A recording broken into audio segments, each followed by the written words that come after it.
We do want to get to what's new, and we're not going to start at Image. We'll start at DC this week.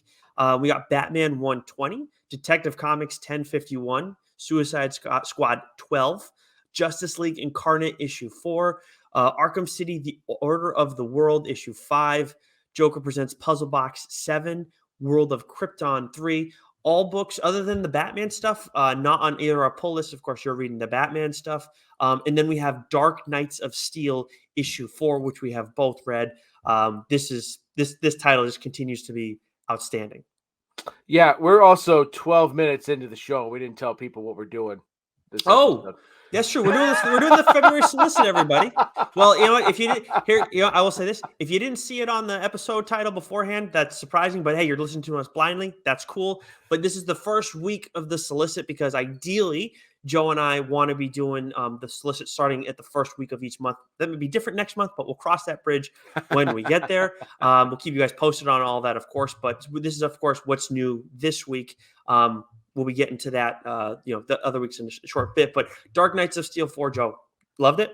Oh, it's fantastic. I meant to underline this, with a bullet, man. This is what I love about this book, and I've said it before. It's like it's just that little twist on all the characters that we love, and it's putting them in a different place in a different time, and the subtle tweaks that Tom Taylor has done with some of the the origins of these characters has been fantastic. And while there wasn't a ton of action in this issue, the back and forth between Bruce Wayne and Alfred, and the slight tweak to both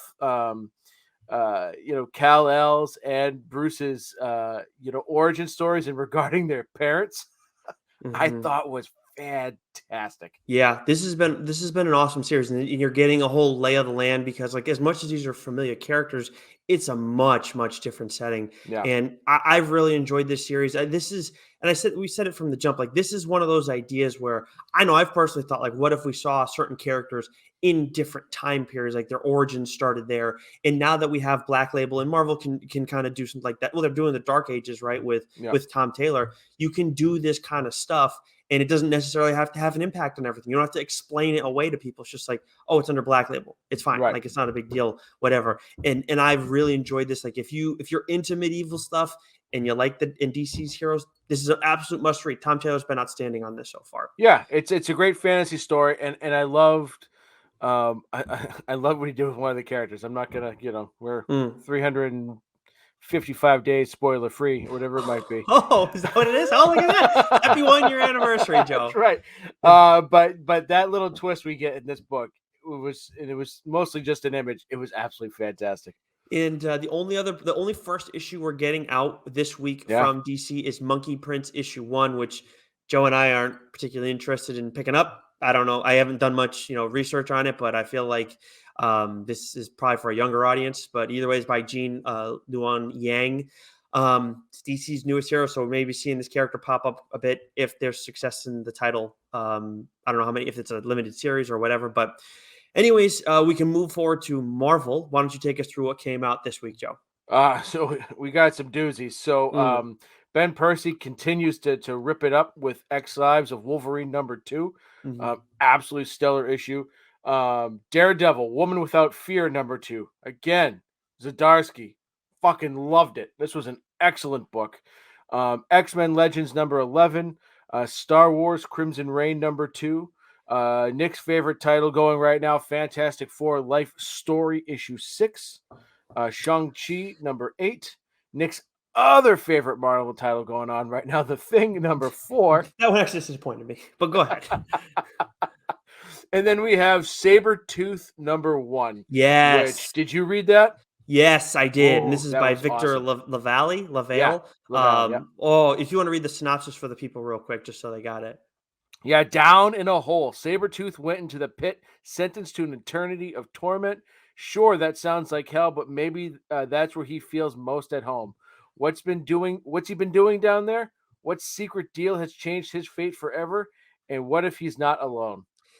There's serious stuff going on with this Sabretooth stuff. And it's like, but at the same time, it feels like it can be far reaching within the X world, but at the same time, it also feels like it's contained And when you're on that kind of level with a character who has a lot of potential, you're real like you're in the zone. So Yeah. this is a really really good first issue. This is definitely like a 9.5 out of Yeah. 10 range. The art on this is awesome too.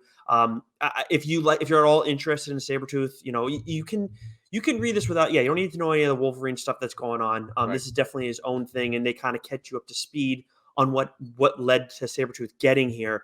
Data pages, some of them are, at least the first one's a little important, a little summary. Yep. But I absolutely love this first issue. This was awesome. Yeah, it was tremendous. I enjoyed it very much. What else we got? We also have first issue. We have Savage Spider-Man issue 1, written by Joe Kelly. Neither of us have picked this up. Maybe we'll go back and get to it, but I'm not necessarily like we both got a lot on our plate in terms of reading, so I'm not so sure I'm going to add this. And then we got Excellent Excellent issue 1 by Peter Milligan, which means it is an X-Men title. We also have Fantastic Four Reckoning War Alpha issue 1 from Dan Slott, and then Star Wars Galactic Star Cruiser Halcyon. I guess Halcyon Legacy issue 1. It looks like it's Chewbacca or it's another Wookiee on the cover. So I don't know who this is for though. So written by Ethan Sachs. So busy week for Marvel this week. Probably busier than the entire month of February combined for the rest of the way. Yeah, because there's not a lot of number ones dropping this month, which was kind of surprising. But I guess January, February, slow months. Yeah, that could be what it is. From Boom, we have the finale for Buffy issue 34. Didn't realize this was the finale. We're reading the Last Vampire Slayer, but for our guy Ferg from Geeks Worldwide is reading this, and that's the only reason I knew this was the finale. Basilisk issue 7, which you caught up on issue 6. I know that. Been really enjoying this series by our guy Cullen Bunn. Now we talk about how Image has some big weeks, but this is up there for one of their bigger ones of late. What happened this week, Joe, from Image? Yeah, I mean not a ton, but they're all bangers. Yeah. So we had Spawn 326, Sweet Paprika number 7, Hell Cop number 4. Friend of the podcast, Chip Zdarsky's Newburn number 3, which we've read. I mean, it's absolutely fantastic. Yeah, got to reread this because we read it a while back, but really, like every issue of Newburn, Joe and I really liked a lot. It was fantastic, and I meant to reread this next series, but I didn't, and I read it, and I knew exactly where I was. That was the great way that Rodney has strung this story together. Is like, even though it's been so long since we've read issue 3, Nita Hawes' Nightmare Blog number 4, I knew exactly where I was. I remember it was just like, it's one of those things that just like tattoos itself into your brain. So if you've enjoyed Philadelphia, you've heard us talk about Nita Hawes. We interviewed Rodney about Nita Hawes. This is a must-read book. This, as of now, is my pick of the week. For books. And Nick agreed with me until he read this next book, Crossover 11. Yeah. So first on Nita Hawes' Nightmare Blog, you texted me. I think you just said Nita Hawes eyeball emoji, like you do, and totally warranted. Absolutely awesome. Rodney's been like. I said that this title I like more than Philadelphia, and that was after reading the first 3 issues. I did the same thing as you. I did not go back and read the first 3. Just went and read this, and was totally fine. Didn't need to. And everybody else, you guys, you're not going to have to do this because you're reading it month to month like everybody else is. We just got an early look at most of Rodney's stuff on Nita Hawes. But wow, this is so good, and I stand by it. This is better than Philadelphia. Like, Philadelphia is awesome. I can't wait for issue 19. Like this is so good. This is outstanding. The way it starts too with just like, well, shit, man, that sucks. That's brutal. Like, you can't blame what's going on with Henry. Like after what we see in the first few pages, like, And this is the biggest crossover yet between the two properties. Yep, 100%. We got a start of it last issue. We got a tease of it, in the beginning. But this absolutely is the big. And Rodney talked about one of his other things that's going on. What he's doing on his Substack, and he's tying stuff in there as well. So I haven't gotten the Substack. I know Joe. I'm sorry, I do have Scott Snyder's, but you have who was it? You have Chip Zdarsky's. We have to do Rodney's because I was thinking about doing one, and like Rodney's, the stuff that he talked about, I was excited when he told us about it. You guys can go listen to that interview. But yes, you are right that that was my candidate for book of the week. And then I read crossover 11, and oh my God, this is so good, Joe. I mean, look, Joe talked about crossover on this show first. He called dibs right away. And, I was Big brain dying. play. Big Yep. brain play. Amazing play. And I was waiting forever for you for like the first 6 arcs, like first 6 issues to get done so you could talk about it on here. And I've been every month I'm on it. And while I have, like the Spawn stuff is the stuff I'm loving most from Image, there are other things. Donny Cates is absolutely killing it on this. It got really meta in issue 10. We talked Yeah. about that when it came out. It gets even more meta here, but it's like what's so mind blowing, and I'll talk about it more when I do. I think this is going to end up being the comic of the week for me. There are some that I still got to check out, but this is the heavy favorite at this point. It gets so meta, but at the same time, like Donnie just seems to be showing like I have complete control of how meta this is getting, and it's gotten out of control at times, but I have like total understanding of what's going on right now, and it's bonkers. It is, and then the ending too. The ending is like is just a cool thing on its own. It's kind of separate from the meta, and it's like it's an oh shit moment. Like I didn't even need an oh shit moment, and you get it at the end of crossover 11. It's like wow, holy shit! Like this. So this is the penultimate issue for the second arc, and it's like. Well, okay. So yeah, I am loving crossover right now. I couldn't be higher on this book than I am after reading it. Yeah, I got Oh. to read that. I had every intention to read it before the show, just didn't get around to it. And then the last book from Image, before we get into the number ones, Nocterra number 7. Right, Mm. so we're back. We're starting a new arc here, and I think I liked it a bit more than you did. Yep. Yep. Yeah. So I thought it was a great re-entry back into second arc. A couple things had changed. We got a different narrator in this, but I thought the storytelling was really good. But really the last third of this issue for Mm. me is what stands out because that's where all the action happens, and you Mhm. definitely get a good little oh shit moment at the end here. Mhm. But talking, before the show, and you'll talk about this more in a second, is it definitely took a little bit to get there. Mhm. And they definitely made a couple, some minor changes. Didn't take away from me at all, but it seemed like you had a bit of an issue with it. Yeah, so I would describe this issue as solid. I'm gonna review it for Geeks Worldwide. I got to get that up there, and I'm probably gonna give it like an 8 out of 10. It's been like you said before about Nita Hawes for us, where this is our own fault. Like it's been a long time since we read that third issue because we got that early access. Nocterra, it's been a long time for everybody, as much as we did get that Black Top Bill like one off, and we get a change in narration, which threw me off a little bit at first, but then it's like, okay.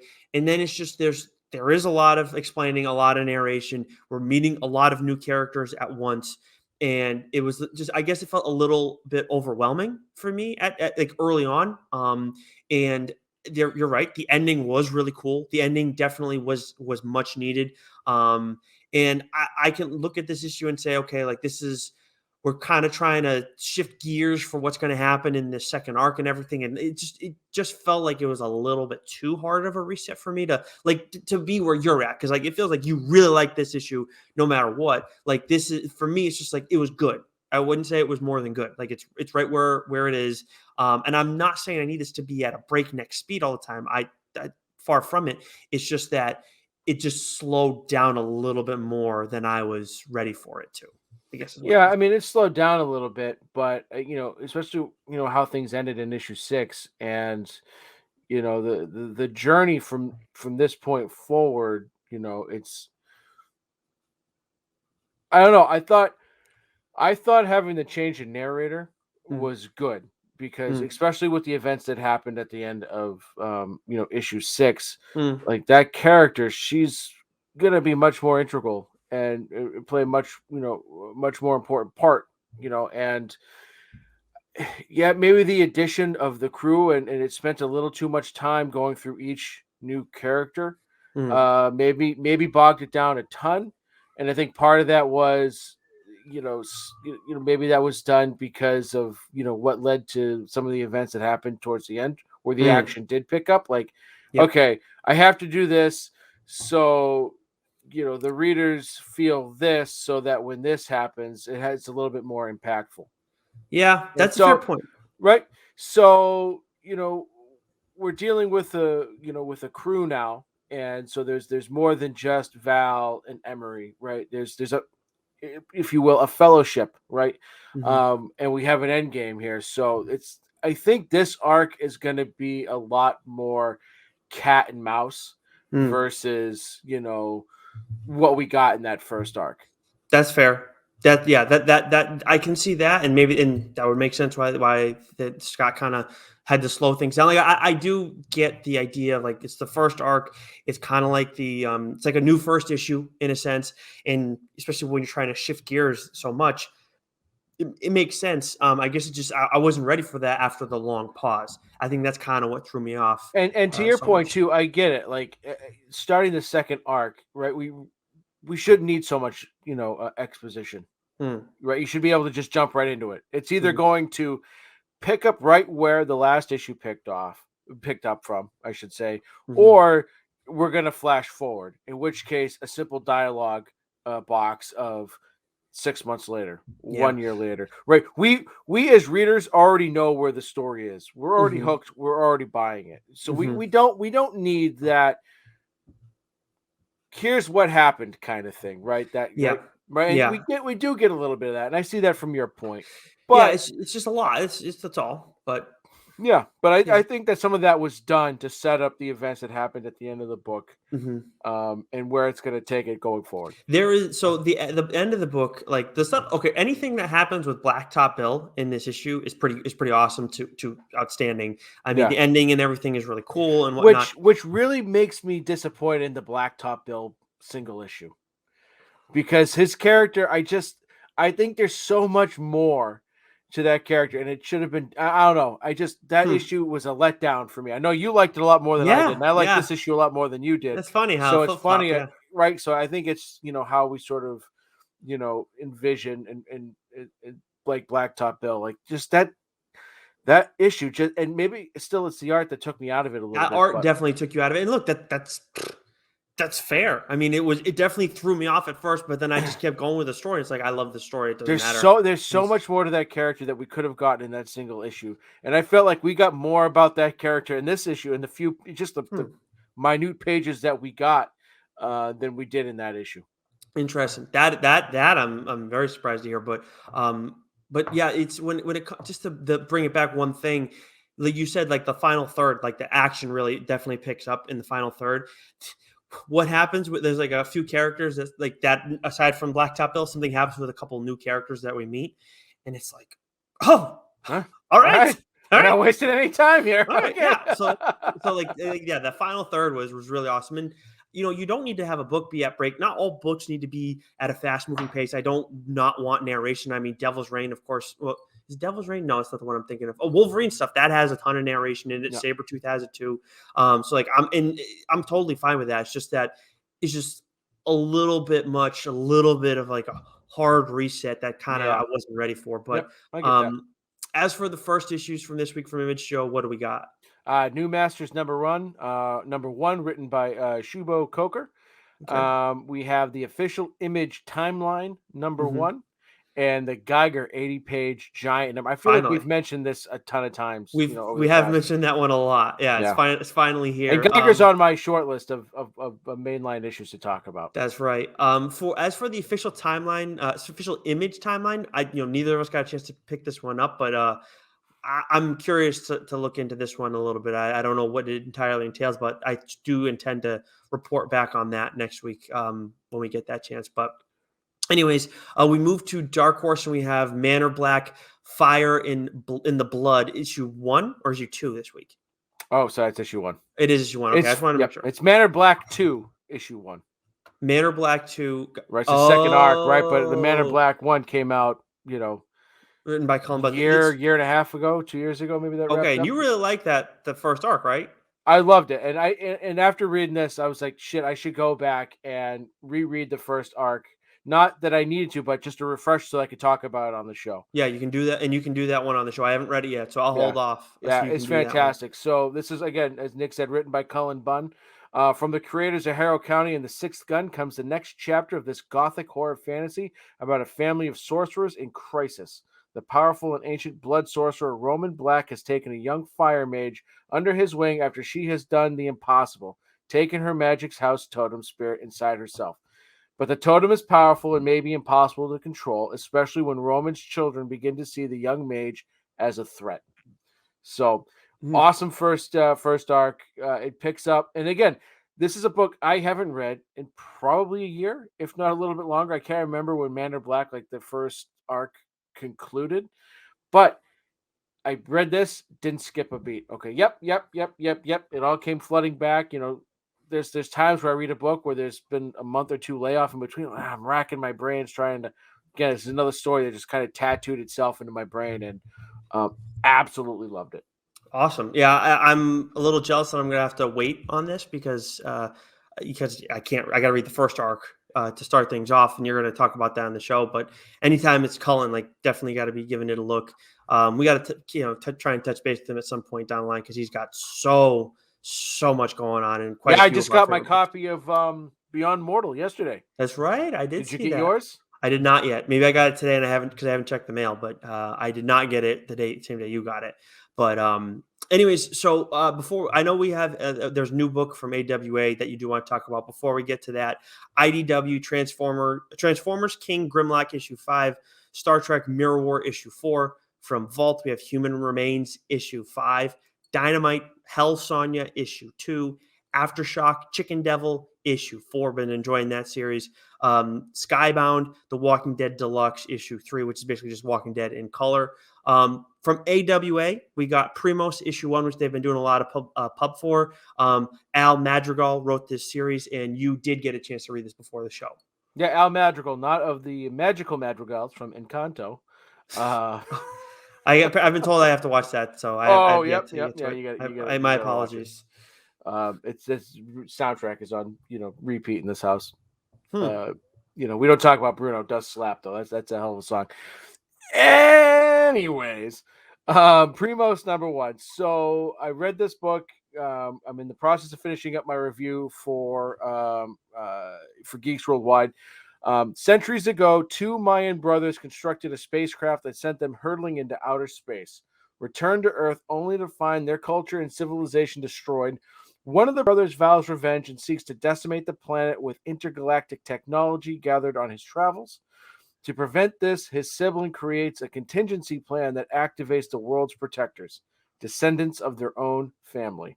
Now the fate of the planet lies in the hands of three cousins scattered throughout Central and North America who have never met. So, a bit like this synopsis, the book itself is a little wordy. It was a good first issue, but as the word of the day today, exposition. There was a lot of it. It was a lot of just sort of setting up the world, and I get that. We experienced that a little bit with Ordinary Gods, right? The first issue, in that there was a lot of world building, not to the same level here with Primos, but there was just a lot of explanation, and so they kind of bogged the pacing and the issue down a bit. The ending for me is what sold it. The last 2-3 pages, again, like it did its job. It got its hooks into me. I'm in for the second issue.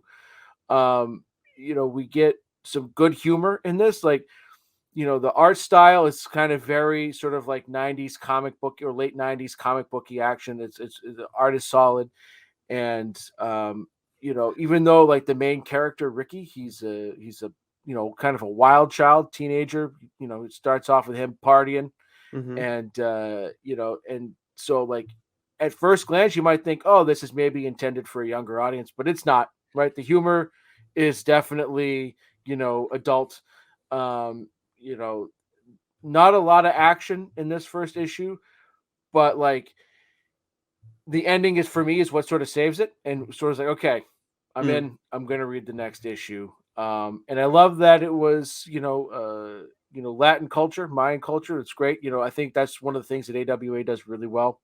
They're very diverse, not just like when it comes to cultural, aspects of its characters, but also with its storytelling. They get a wide, eclectic range of stories, as as we've talked about on the show many, many times. So Mhm. this was a good first issue, and I'm looking forward to the second one. I will be giving this a look too beforehand Yep. because you're not calling dibs on it, and Nope. I appreciate that. When and you telling me how you felt about it too definitely won me over because I saw the cover and the whole concept and everything. I'm like, okay, this sounds interesting. You know, you definitely different voices and everything. Want to give those things a look when you can. And I saw the art and I'm like, this is clean art on the cover, but Yeah. it just felt like you talked about how you thought maybe the story would be a little bit for kids. I thought the art was like it felt like a little bit kiddie, and then when I go and see the interior art when we get the review copy, I was like, oh, I don't know if I believe it's the same artist on the cover, and I was like, I actually like the interior art way more than I do the cover. Yeah. Sometimes that happens, but not so much to the point where it's like, oh, I don't like the cover, or the cover kind of turns me off and pushes me away. Like that. That's one of the rare times that it kind of happened. And it's like, oh, the interior art on this is pretty damn cool. I like this. Yeah. Like I So said, it's got that late '90s sort of superhero comic feel to it. You know what I mean? yeah. So yeah, it was a solid first issue. Like I said, it wasn't like AWA. I hold to a very high standard. I hold to a very high bar, and just because this didn't meet that high bar doesn't mean that it wasn't good. If that makes Mhm. sense. Yeah, Yeah. 100%. Hey, if you're giving it like an 8 out of 10 or whatever, like nothing wrong with that. I gave Yeah. Noctera that. And I'm still like, I still like the issue. Just, you know. Yep. Anyways, so that is it for what's new, but we continue forward with that as part of our solicit. We move into what's coming out for the week of the 9th.